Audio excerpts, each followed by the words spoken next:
El martes 11 de septiembre de 2001, la muerte voló sobre la humanidad.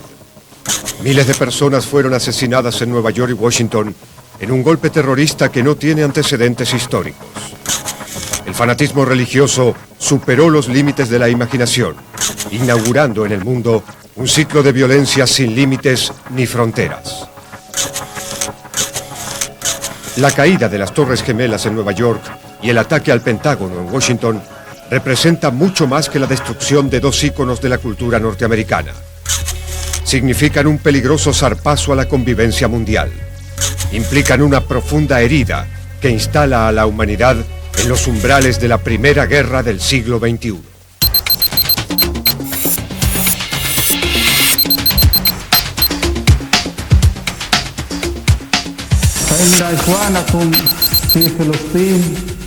ينتظرونكم على أحر من الجمر وينتظرونكم أن تثخنوا في أمريكا وفي إسرائيل. Su nombre es Osama Bin Laden y está señalado como la cabeza ideológica y financiera de los atentados del 11 de septiembre.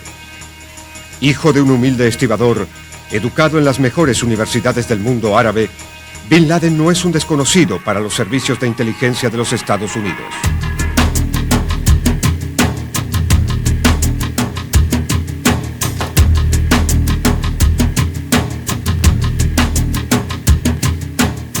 Hace 22 años, cuando la Unión Soviética irrumpió en Afganistán, Osama Bin Laden se convirtió en una pieza clave de las operaciones secretas de la Casa Blanca en la región.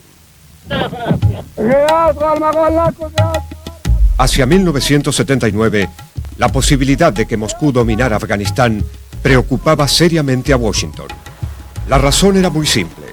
La presencia soviética en esos territorios ponía en peligro el equilibrio geopolítico de Asia Central.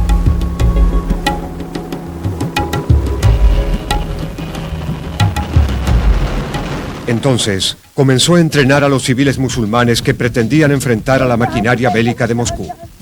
Entre esos combatientes estaba Osama Bin Laden.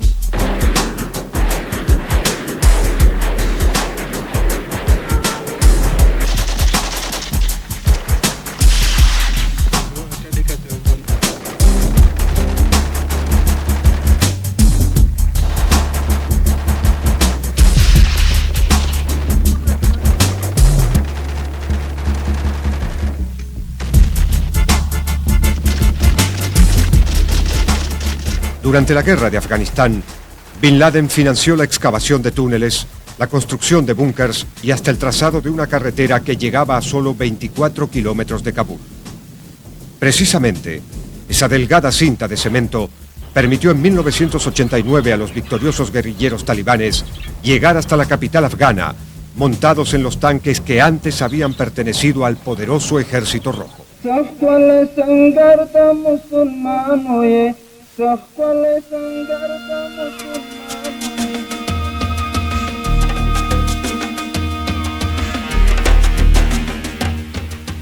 Pero las buenas relaciones militares y políticas entre Bin Laden y la Casa Blanca terminaron en el preciso momento en que Estados Unidos utilizó a Arabia Saudita como cabecera de playa en los inicios de la denominada Guerra del Golfo. Bin Laden consideró esa presencia militar como una violación al carácter sagrado del Islam y declaró la Guerra Santa a la primera potencia del mundo.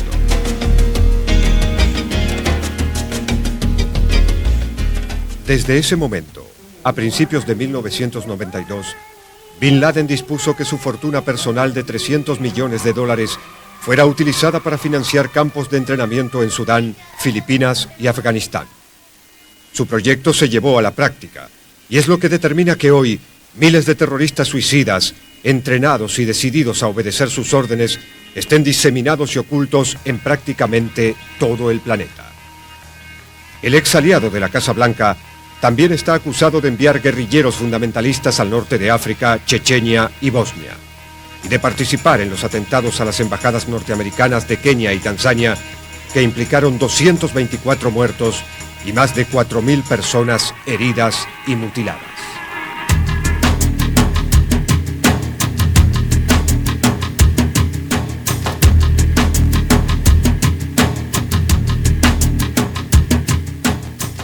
Durante 1996, por sugerencia de los servicios de inteligencia, Bill Clinton autorizó a la CIA a emplear todos los medios necesarios para eliminar a Bin Laden.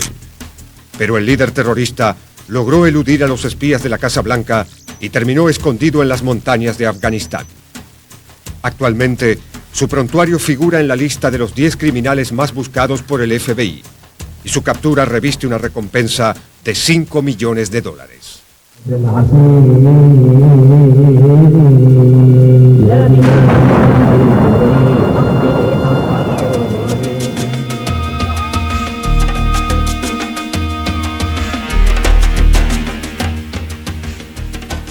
Los informes de inteligencia del FBI revelan que el líder terrorista no está solo en el mundo. Bin Laden encabeza una estructura terrorista denominada La Base, cuyo presupuesto se financia con dinero proveniente de la venta ilegal de joyas, estupefacientes, armas y de oscuras operaciones bursátiles. La Base es una organización integrada por cerca de 3.000 fundamentalistas asentados en Medio Oriente, África, Malasia, Filipinas, Ecuador, Bosnia, Albania, Inglaterra y los Estados Unidos, que se comunican a través de emails codificados, mensajes encriptados y teléfonos satelitales de última generación. Es sin dudas la base de la mayor amenaza que hoy soporta la paz mundial.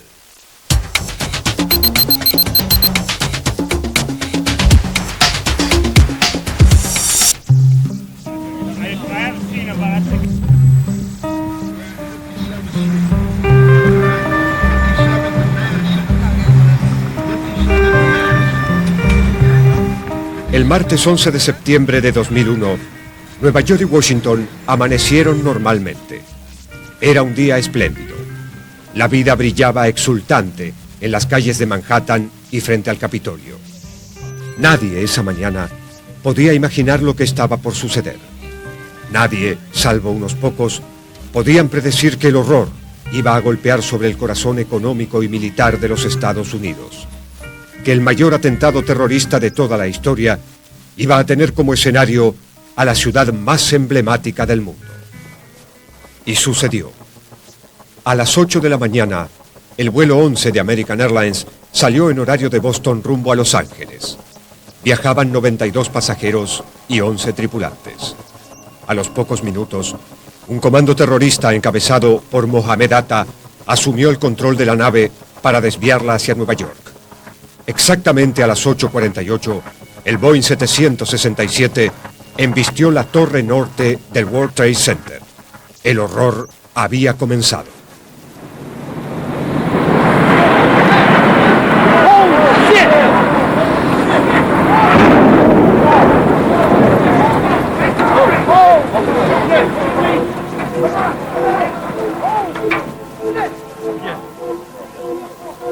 Como una gigantesca bomba molotov, el choque del Boeing 767 liberó toda la energía de su combustible, desatando un incendio incontrolable en los pisos más altos de la torre norte.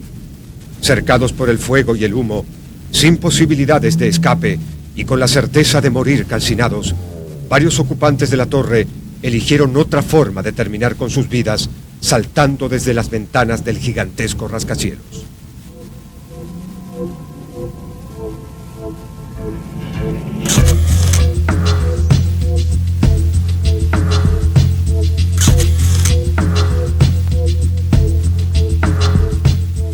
Pero el horror no iba a concluir con las terribles imágenes de los cuerpos cayendo al vacío.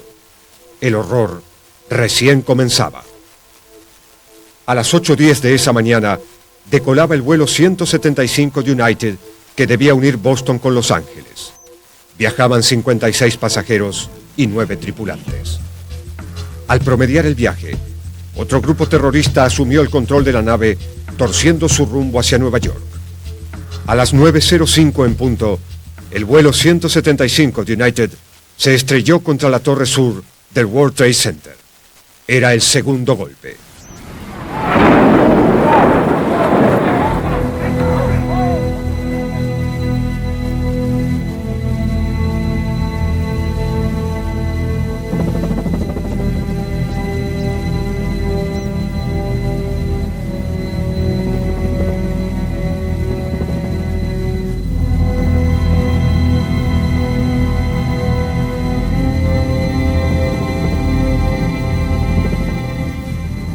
Dentro de las torres, otro infierno imposible de eludir cercaba a miles de personas encerradas en un horroroso ámbito de fuego y humo.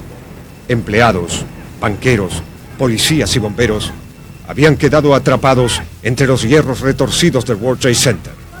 Muy pocos sobrevivieron, y los que ya habían aceptado ese inesperado destino trágico, pero aún no estaban paralizados por la muerte próxima, discaron a casa para decir adiós. Sean, it's me. I just wanted to let you know I love you, and I'm stuck in this building in New York.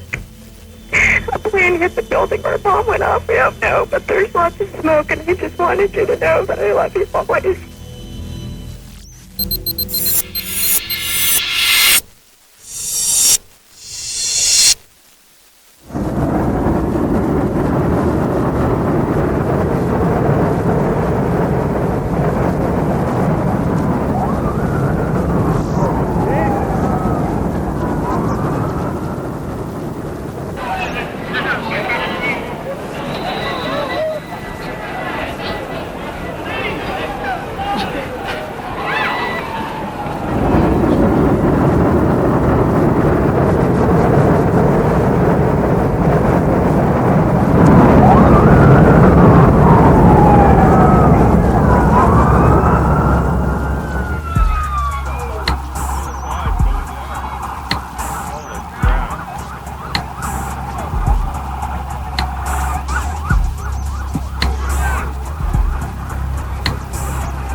Manhattan terminó de convertirse en lo más parecido a un campo de batalla. El humo y el polvo se apropiaron de la ciudad, mientras el olor a muerte invadía cada uno de los rincones de Nueva York. En la calle, todos escapaban hacia ningún lugar. Trataban de poner distancia, de alejarse de ese infierno que estaba consumiendo el corazón financiero del mundo.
George Bush no sabía lo que estaba pasando en Nueva York.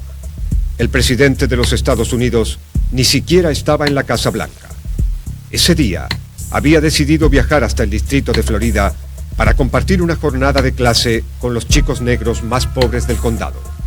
Cuando Bush terminó de comprender lo que estaba sucediendo, enfrentó las cámaras de televisión. El mundo aguardaba sus palabras. And I've ordered that the full resources of the federal government go to help the victims and their families, and to conduct a full-scale investigation to hunt down and to find those folks who committed this act.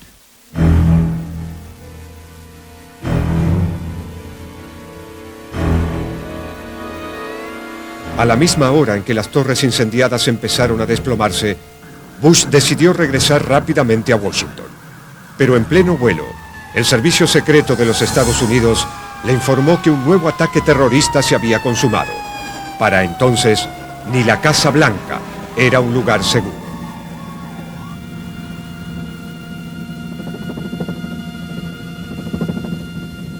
El tercer atentado se inició a las 9 de la mañana, cuando el vuelo 77 de American Airlines despegó desde el aeropuerto Dulles en Washington con destino a Los Ángeles.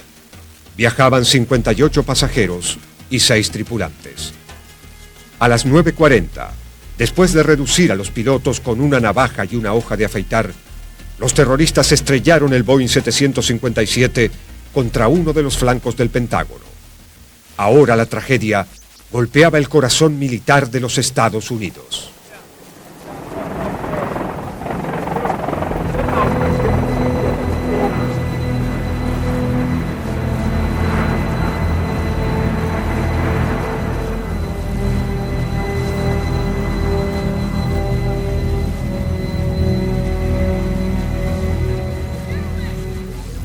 Si bien Washington estaba en alerta máxima, el ataque al Pentágono sorprendió a todo el sistema militar de seguridad. No hubo un plan de evacuación y los sobrevivientes escaparon como pudieron, mientras los agentes del FBI, los bomberos y la policía estatal trataban de controlar una situación que los superaba. Con todo, las llamas fueron más rápidas que los bomberos y la muerte, sin eufemismos, se apropió del mayor símbolo defensivo de los americanos.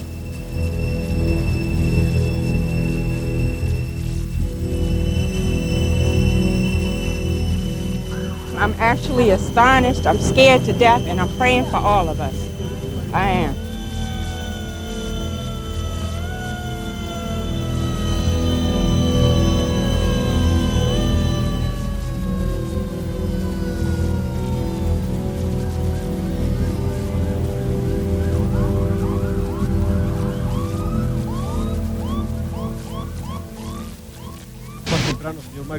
Son imposibles de poder...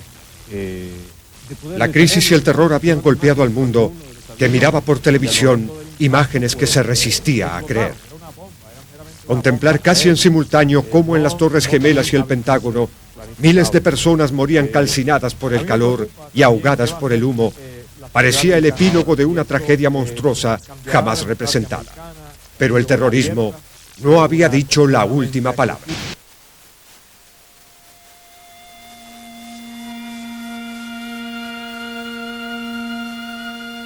Antes del ataque contra el Pentágono, a las 8:01 del mismo martes, despegaba desde el aeropuerto de Newark, New Jersey, el vuelo 93 United con destino final en San Francisco. Viajaban 38 pasajeros y 7 tripulantes. Era un Boeing 757 y cayó en el condado de Somerset, al sudeste de Pittsburgh, a escasos minutos de la Casa Blanca.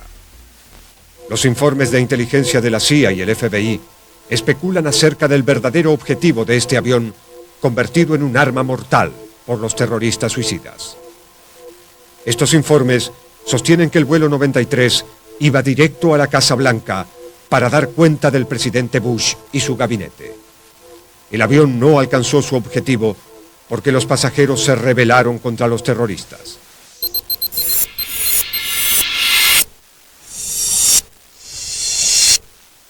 Thy will be done, on earth as it is in heaven.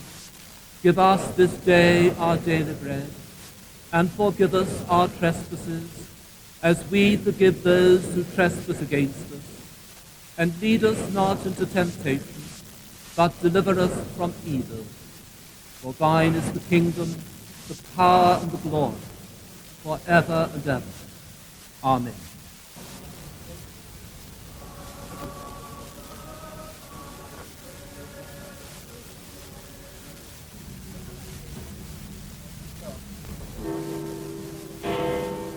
Frente a la muerte, al horror, las repercusiones mundiales no tardaron en llegar. El Papa rezó en memoria de las víctimas del atentado. Yasser Arafat se mostró perplejo por el ataque terrorista. First of all, I am offering my condolences, the condolences of the Palestinian people to the American President, President Bush, to his government, to the American people for this terrible act. We are completely shocked, unbelievable. Y el premier británico Tony Blair señaló: This mass terrorism is the new evil in our world today. It is perpetrated by fanatics who are utterly indifferent to the sanctity of human life.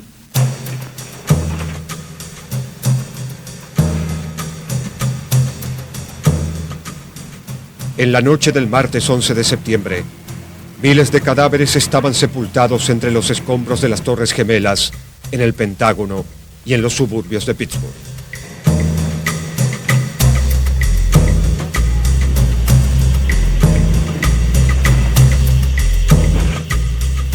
Centenares de heridos fueron trasladados a los hospitales de Manhattan y Washington.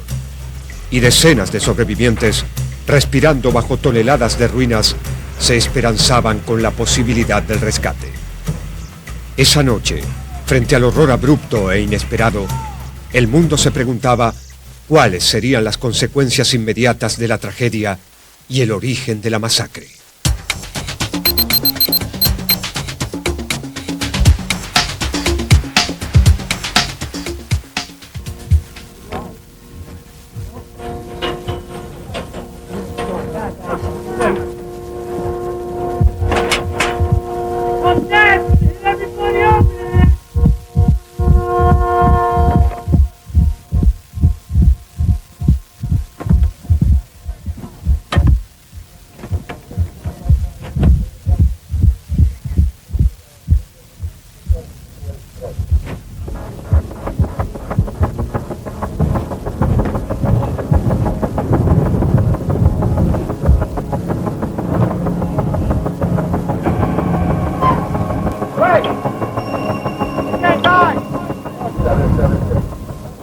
La contemplación de los restos de las Torres Gemelas hacía que la magnitud del atentado adquiriera dimensiones jamás vistas.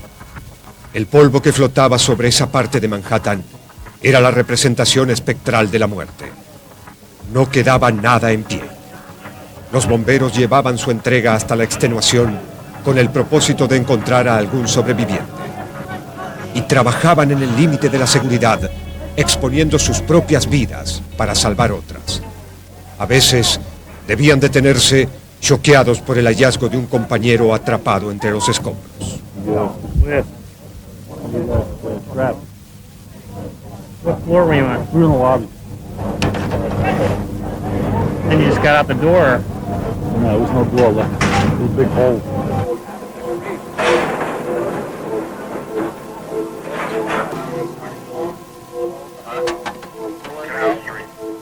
A las pocas horas de ocurridos, la opinión pública mundial comprendió que los ataques terroristas habían provocado miles de muertos, tanto en Nueva York como en Washington.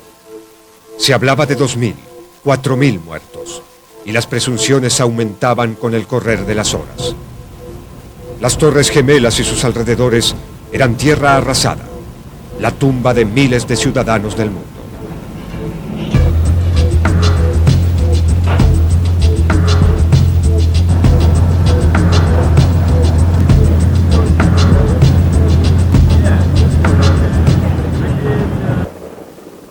Con respecto a las víctimas del Pentágono, si bien la cifra era significativamente menor a las de Nueva York, no hubo precisión inicial en estimarlas. Durante días se trató de identificar a los oficiales y suboficiales que habían sido sorprendidos por el atentado fundamentalista. Sin embargo, el gobierno de los Estados Unidos se negó a mostrar a las víctimas en un absurdo caso de censura previa. Do yourself a favor. That's what they put in here.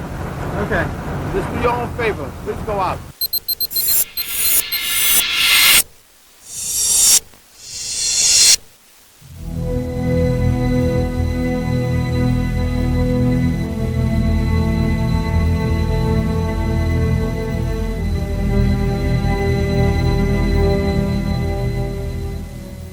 En Estados Unidos, la primera reacción popular frente al horror de lo sucedido tuvo comprensibles matices patrióticos. Las banderas ondearon en todas las calles del país. La solidaridad explotó espontáneamente en toda la población. Los norteamericanos concurrieron masivamente a los hospitales para donar sangre.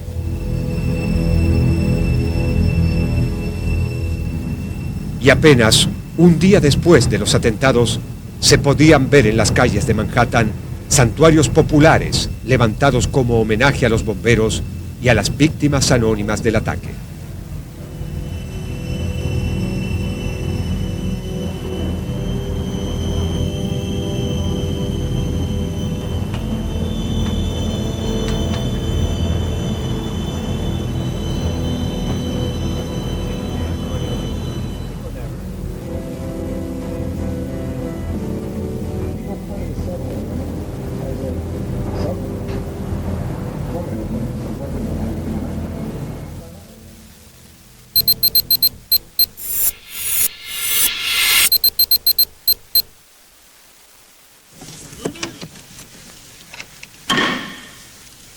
Mr. Speaker, the President of the United States. Tras la conmoción política, el presidente de los Estados Unidos reasumió la iniciativa.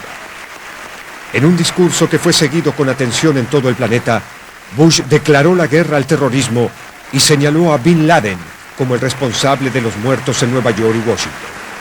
Esa noche en el Capitolio empezaron a sonar los tambores del próximo combate. Tonight, the United States of America makes the following demands on the Taliban. Deliver to United States authorities all the leaders of Al-Qaeda who hide in your land.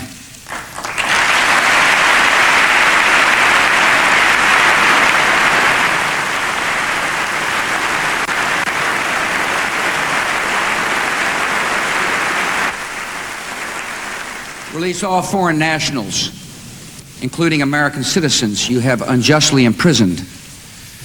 Protect foreign journalists, diplomats, and aid workers in your country. Close immediately and permanently every terrorist training camp in Afghanistan and hand over every terrorist and every person in their support structure to appropriate authorities.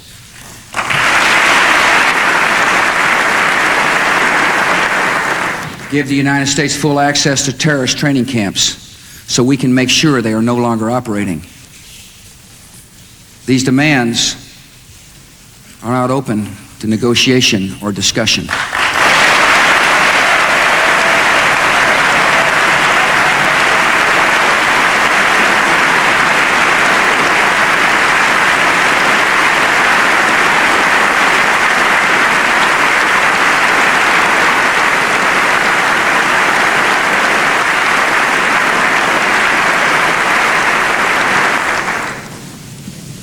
The Taliban must act and act immediately.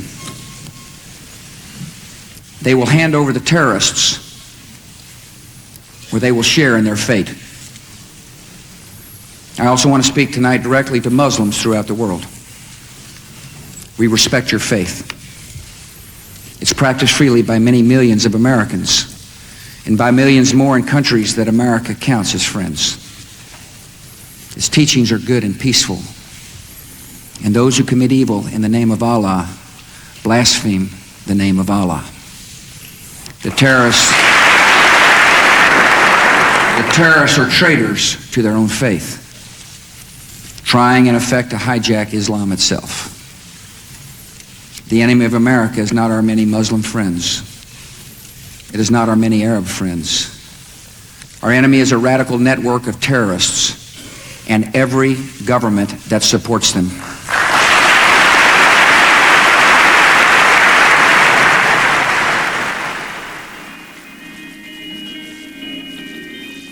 Bush declaró la guerra al terrorismo y señaló a Afganistán, un país pobre y devastado de Asia Central, dominado por los fundamentalistas talibanes, como responsable por cobijar al principal acusado de los atentados, Bin Laden, y exigió su inmediata entrega. Pero el gobierno afgano se negó, exigiendo pruebas que condenaron a su protector, líder y financista militar.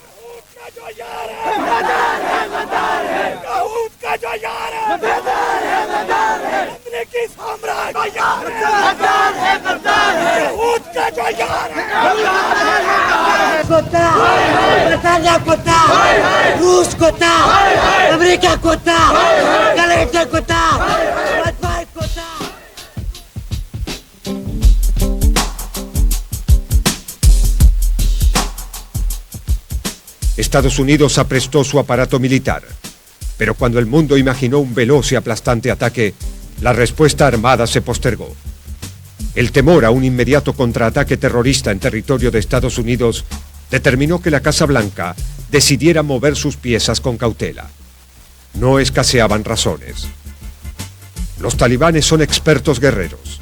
Afganistán tiene una geografía complicada, ideal para la guerra de guerrillas, y aún está vigente el recuerdo de la fracasada invasión soviética a ese país.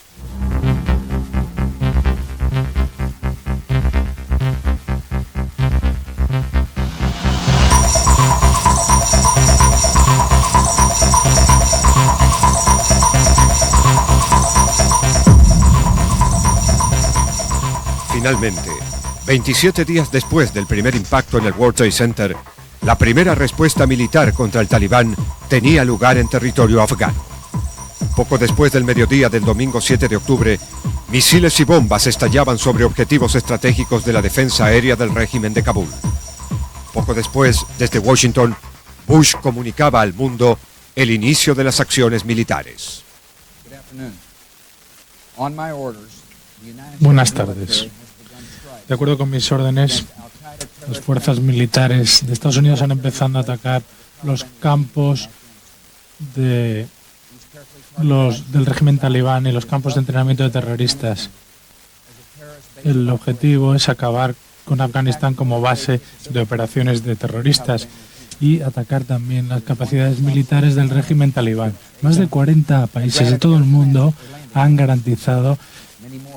concedido el uso de nuestro espacio, de sus espacios aéreos y se han mostrado su colaboración.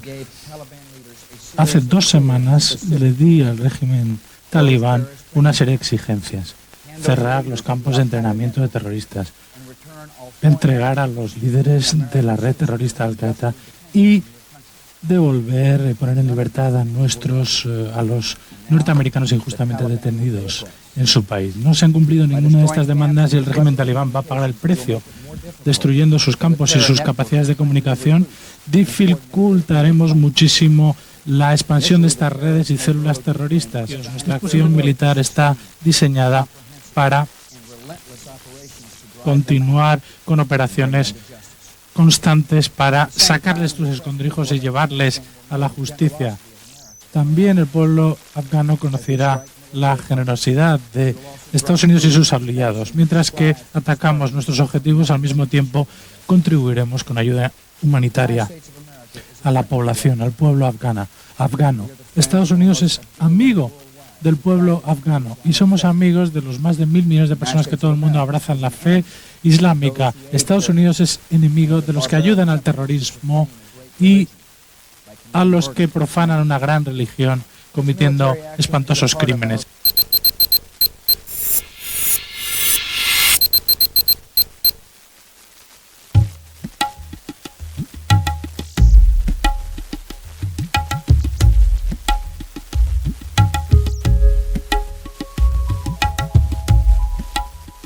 La réplica a Bush no se hizo esperar.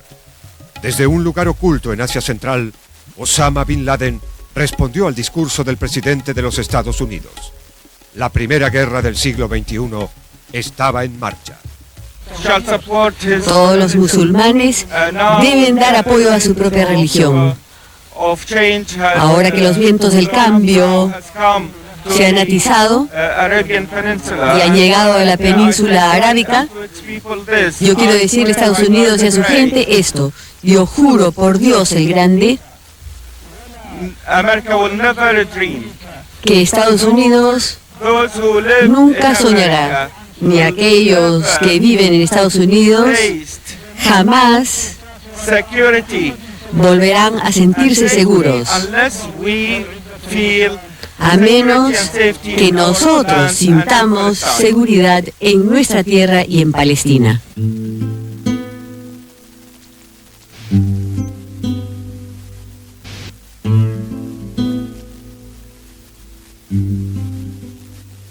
Miles de personas murieron en las Torres Gemelas y en el Pentágono.